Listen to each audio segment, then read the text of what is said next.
আমার স্বপ্নে আইসা আমার বলছে বোন তুই কাঁদিস কেন, তুই ভাত খা। সে আমার স্বপ্নে আমার ভাত খাওয়াই দিছে। পিন করছি, ছবি লাগাইছি, বড় ছবি আছে, তার ছবির বিজনেস তো আমার আছে। সে আমার ভাই, আমি তার হাতে এখন ভাত খাওয়ার জন্য দেশ বিদেশ ঘুরে বেড়াইতেছি। তার কারণে আমার স্বামী গেছে গা, সন্তান গেছে গা, মাও গেছে গা, বাপ গেছে গা, আত্মীয় স্বজন সব গেছে গা। এখন আমার মরা বাসা একটাই। কেউ করুক আর না করুক, সে আমার স্বপ্নে আইসা আমার বলছে বোন তুই কাঁদিস কেন, তুই ভাত খা। সে আমার স্বপ্নে আমার ভাত খাওয়াই দিছে। আমি এটা বাস্তবে চাই যে ডিপজল ভাই তুমি স্বপ্নে যে খাওয়াই দিছে এটা আমার তুমি বাস্তব করে দাও। আচ্ছা মনে করেন যে ডিপজল না ভাই খাওয়াই দিল, ডিপজল না ভাই এই ভাই খাওয়াই দিল, তাহলে না আমি যারে নিয়ে কল্পনা দেই যে আমার 5 বছরের সাধনা যার লাগা খাসি মানুষ করছি, মসজিদ মানুষের টাকা দিছি, যার লাগা নামাজ পড়ি, যার লাগা রোজা রাখছি, এফডিসি পুরা ইফতারের সময় আমি ইফতার করছি।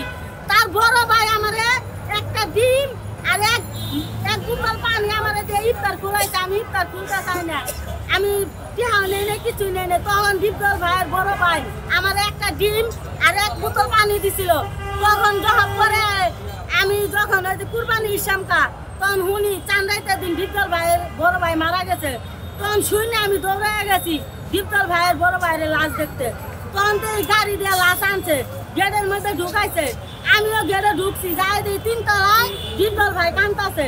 তখন এই ডিপজল ভাই বললো এই মহিলারে ফেলাই দাও। তখন এই লোকজন নিয়ে আমার টাইনে আসছে, নামাই দিল। আমি কি অন্যায় করছিলাম?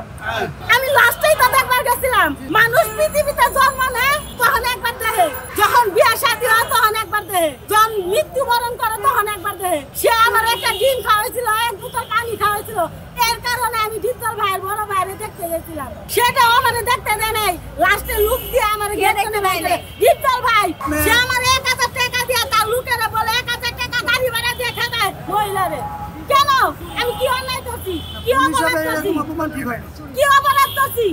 এরপরে আমি গাবতলি গেছি, গাবতলি যাইয়া অজ্ঞান হয়ে পড়ে গেছি। আমি কিছু জানি না, অজ্ঞান হয়ে যে পড়ে গেছি। এই ডিপজলে বড় পোলা ছোট পোলা আমার গরু দিয়ে পাড়া খাওয়াইছে পুরা শরীরে, তাও আমি অজ্ঞান, আমি জানি না। তারপরে সুস্থ এবং ডিপ হয়ে গাবতলি গেছি, তখন মানুষ বলতেছে এই তোমার দিয়ে তো গরু পাড়া খাওয়াইছে, তুমি এখনো বাচ্চা রয়েছ কেন?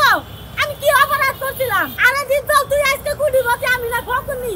আমি তো তোর বাড়ি ঘর লেখাই নাই, তোর সম্পদ লেখাই নাই। তুই আজকে ছেলে মেয়ে নিয়ে হাওয়াতে উঠতেছ। তুই এমন আছে তুই হাওয়ার গাড়ি না উঠতে পারো, তোর ছেলে মেয়ের মুখও না দেখবার পারো। তুই তো আমার গরু দিয়ে পাড়া খাইছিলি। যদি আমার জীবনটা উঠতে চাইতো আমার ছেলে মেয়ে তো ইতিনি থাকতো। এই জীবন আমার ছোট ছেলে আমার সাথে বড় ছেলে বড় বাপে লয়ে গেছে। আমার 4 মাস ধরে সারা শিক্ষা এই ডিপজল ভাইয়ের কারণে স্বামী আমার 4 মাস ধরে সারা দিচ্ছে। আমি এখন এই ঢাকা শহর বাঁচতে গেলে বোন অনেক পরিস্থিতিতে থাকুন লাগে। এরপরে মানুষের নানান ভাবে নানান কথা কয় দেখে আমি চাকরি নিচ্ছি। চাকরি তো আমি টিকতে পারি না, খালি তো তুমি ভাইরাল ডিপজল তোমার হ্যান্ড দিছে টেন দিছে, আমি কি দিছে ছেড়ে গেছে। এর কারণ আছে, আমি ডিপজল বাইরে খুঁজে গেছে বেড়াই, স্বামী সন্তানের খেয়াল রাই না, ঠিক মতন ঘরে থাকি না। এই কারণ তুই যখন ডিপজল নিয়ে পড়ে থাক, ডিপজল নিয়ে পড়ে থাক, আমার সন্তান আমি নিয়ে গেলাম। এই ছোট ছেলেটারে আমি পুনরায় আমার সাথে গাইয়া দিচ্ছি। এখন ভাই আমি প্রেস করাটা আমার একটা আমার উদ্দেশ্য। আমি ডিপজল ভাইরে বলতেছি, ডিপজল ভাই আপনি যেই যেখানেই থাকেন, আপনি আইজ আছেন কাল নাই, আমি আইজ আছি কাল নাই। আমার